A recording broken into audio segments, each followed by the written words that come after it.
Эта история, о которой я вам поведаю, произошла в наши дни, в одной из арабских стран. История, которая затронула до глубины мое сердце, и, по мнению моему, не оставит равнодушными и ваши сердца. История эта произошла с одним из богатейших людей арабских стран, известного в своей стране и обладателя огромного богатства. Как-то этого человека, то есть этого миллиардера, пригласили на телестудию, дабы провести интервью вместе с ним. И ведущий задал ему вопрос: «Можете ли вы рассказать нам то, что же послужило причиной вашего счастья в мирской жизни?» На что этот мужчина ответил следующим образом: «Я разделю историю своей жизни на 4 части, на 4 этапа жизни, и поведаю вам о том, в чем я искал свое счастье и в чем в итоге я его обрел. Первый этап моей жизни и смысл моей жизни и мое счастье, как мне тогда казалось, было в приобретении всего того, что нравилось мне. Я покупал абсолютно все и ни в чем себе не отказывал, так как мое состояние и мое богатство позволяли мне все это. Однако я не нашел в этом услады жизни и своего счастья. Вторым же, как мне тогда казалось, то, что могло принести мне удовольствие и наслаждение в жизни, я назову это вторым способом обретения счастья. Это было приобретение мной редкостных, раритетных вещей, вещей, которые не могли себе позволить даже богатые люди. Я скупал их на аукционах, исключительно раритетные автомобили и редкостные предметы антиквариата. Да, это безусловно приносило мне некое, так сказать, удовольствие. Но и в этом я не обрел услады и не обрел своего счастья. Тогда же я стал замахиваться еще выше. И назову это уже третьей ступенью к пьедесталу обретения счастья и успеха. Что же, по-вашему, я стал делать? В чем я пытался достичь своего счастья? Я стал скупать целые компании, фабрики, обширные многофункциональные предприятия и заводы, футбольные команды и известные спортивные клубы. И можно сказать, я тратил на это неимоверное количество денег. Но клянусь Аллахом, свят Он и велик, я и в этом не сумел обрести душевного покоя. Моя душа требовала чего-то. И я мог позволить себе абсолютно все, имея на то средства и возможности. Однако все было безуспешно. Я не мог обрести состояние покоя своей души. Мой нафс безудержно требовал чего-то, чего я не мог постичь или обрести, имея все деньги и возможности, о которых многие, почти 90% людей, населяющих планету, могут только мечтать, в надежде, что именно в этом заключается их счастье, их успех и покой.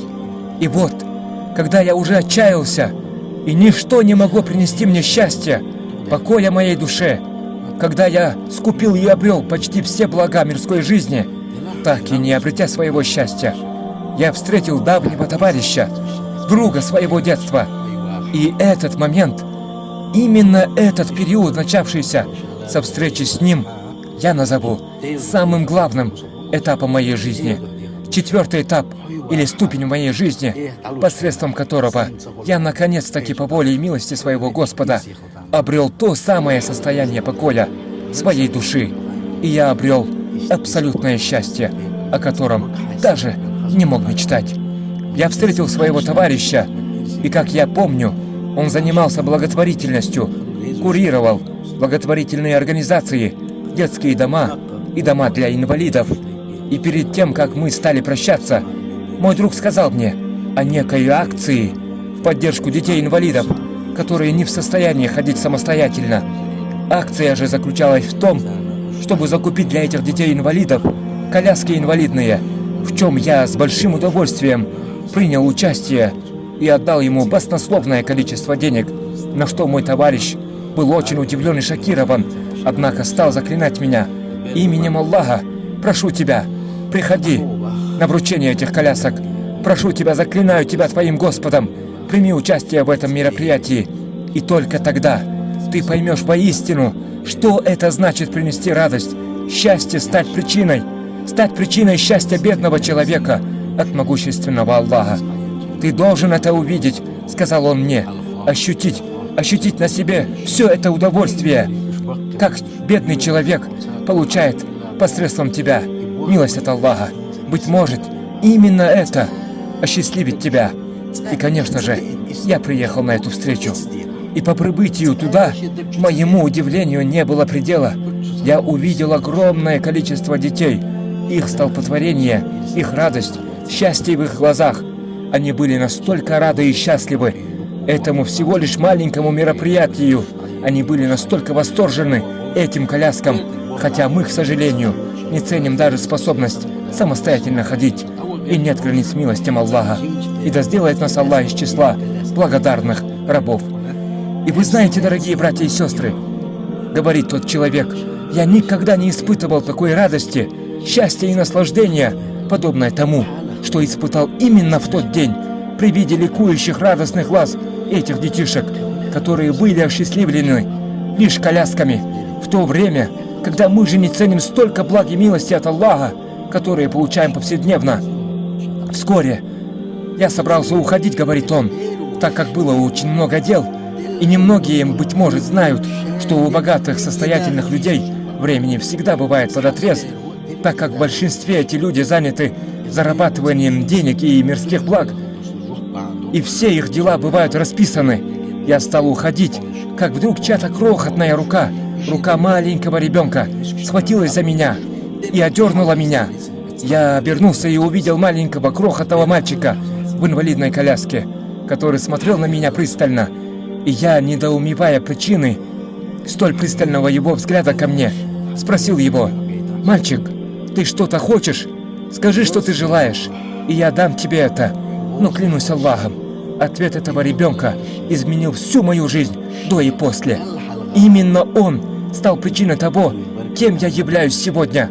Я обрел то самое счастье, о котором мечтал всю свою жизнь, и, наконец, которое я, по милости Аллаха, никогда не потеряю. Он попросил меня наклониться, сказав: «Дядя, я хочу запомнить твое лицо, дабы, встретив тебя в раю, узнать тебя и поблагодарить тебя перед Аллахом, свят он и возвышен». И с этого момента вся моя жизнь изменилась сверх на голову. Я посвятил всю свою жизнь достижению довольства Аллаха и тратя свое время и свое имущество на благотворительность, на то, чтобы дарить радость нуждающимся, исполняя их нужды. Клянусь Аллахом, не испытал я большего счастья в своей жизни, как то, чтобы увидеть радость в глазах бедняка, причиной которой стал именно я. Так заповедую вам, дорогие братья, будьте милосердными в отношении бедняков, будьте мягкими с ними, заступайтесь за них, и если вам совершенно нечем им помочь, то обрадуйте их, хотя бы красивым словом или добрым отношением к ним. Воистину, Аллах дарует вам огромную награду, известную по своей мере только самому Аллаху, свят он и возвышен. Много среди нас бедняков, людей с ограниченными возможностями, как и по состоянию здоровья, так и в материальном плане. Они печалятся, грустят, что к ним нет должного внимания, что им не хватает людского тепла, их любви, их внимания, что на них не обращают внимания, что они неинтересны окружающим. Это неправильно, несправедливо по отношению к ним. Нужно чаще посещать больных людей, бедняков, по мере своей возможности решать их нужды и помогать им, тем самым совершая зиярат.